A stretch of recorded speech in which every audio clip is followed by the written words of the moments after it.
అండి అందరికీ ఈరోజైతే మా ఇంట్లో స్పెషల్ మళ్ళీ మొక్కజొన్న గారెలు. ఇంతకు ముందైతే చేశాను కదా, అప్పుడైతే కొంచెం లేత పొట్టలు కొంచెం గరుగ్గా పట్టాను.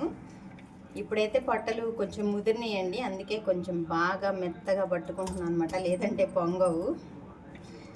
చూడండి ఫ్రెండ్స్, ఇదైతే లాస్ట్ సారి అనమాట మొక్కజొన్న బూర్లు. ఇంకా తోటలో అన్నీ ముదిరిపోయినాయి అని చెప్తుంది మా చిన్నత్తయ్య గారు. లాస్ట్ రోజని వాళ్ళ వచ్చి ఇచ్చారు. చూడండి ఫ్రెండ్స్, నేను ఎలా చేస్తానో. గిన్నెలో ఇలాగ ఒలిసి ఉంచుకుంటాను అనమాట మొక్కజొన్నలు. బెల్లం గీరేసి ఒక ప్లేట్లో పెట్టుకుంటా, అట్లా అనమాట. అంత మెత్తగా అయితే పడుతున్నాయి ఈసారి. చూసారు కదా, మొత్తం బెల్లం వేసుకుంటాను. ఫస్ట్ బెల్లం సరిపడా గింజలు అనమాట, ఏ వాయి కావాయే మొత్తం ఒకసారి బెల్లం వేసి కలిపితే మళ్ళీ తర్వాత మనకి జారైపోతుంది ఫ్రెండ్స్. అందుకే ఒకేసారి అట్లా వేయను, ఏ వాయి కావాయే వేసుకుంటాను అనమాట. చూడండి ఫ్రెండ్స్, ఎంత రిస్క్ అయినా సరే మన ఫ్యామిలీ కోసం మనం వంట చేసేటప్పుడైతే చాలా ఓపిక వస్తుంది మనకి. ఎందుకో తెలుసా ఫ్రెండ్స్, ఒక 2 గంటలు మనం నుంచొని వంట చేసినా సరే వాళ్ళు తింటూ ఒక ఫీలింగ్ ఇస్తారు కదా, మమ్మీ చాలా బాగుంది అని పిల్లలు. ఆ స్మైల్ కోసం అయితే మనం ఎంకెంత కష్టపడినా పర్లేదు అయితే అనిపిస్తుంది ఫ్రెండ్స్. అవును కదా, మన ఆడవాళ్ళకి ఇలాంటి సంతోషాలు ఎక్కువ ఉంటాయి. ఈ వంట పేరుతో మనం ఫ్యామిలీ మెంబర్స్కి ఒక 4గురికి భోజనం పెడుతున్నామంటే రోజు, అది మనకు వచ్చిన ఆ దేవుడిచ్చిన అదృష్టం అనమాట. అవును కదా ఫ్రెండ్స్, ఈ ఫీలింగ్ అయితే మగవాళ్ళకి ఎప్పటికీ రాదు, ఎందుకంటే వాళ్ళకి ఇంత ఓపిక ఉండదు కాబట్టి. దీనికైతే మనం అదృష్టవంతులు మనమైతే నేను భావిస్తున్నా ఫ్రెండ్స్.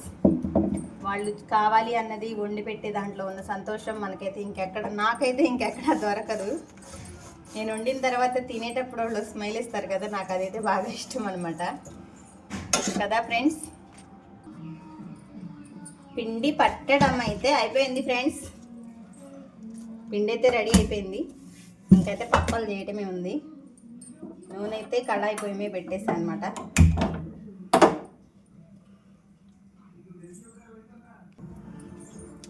ఇంకొకసారి చెప్తున్నా వినండి ఫ్రెండ్స్, మొక్కజొన్న గారెలైనా మామూలు గారెలైనా సరే ఈ విధంగా అయితే ఒక లోటాలో నీళ్ళు అయితే పెట్టుకోండి.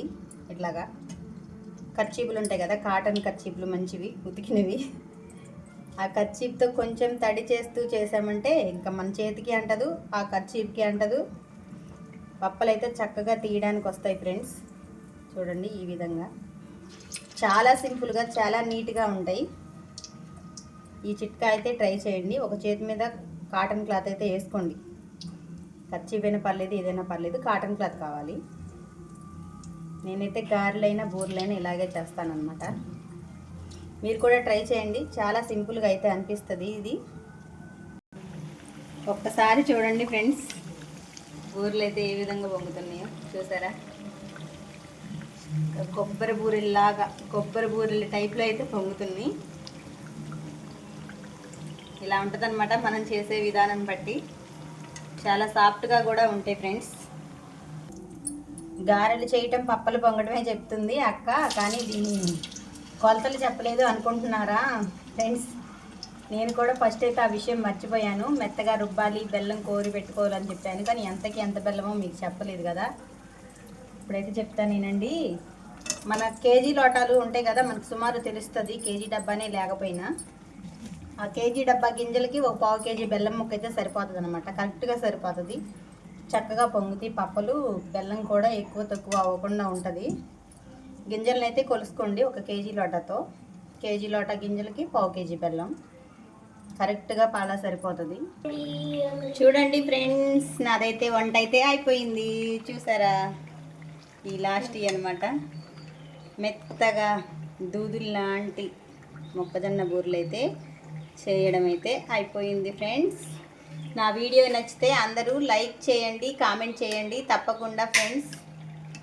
Bye bye bye.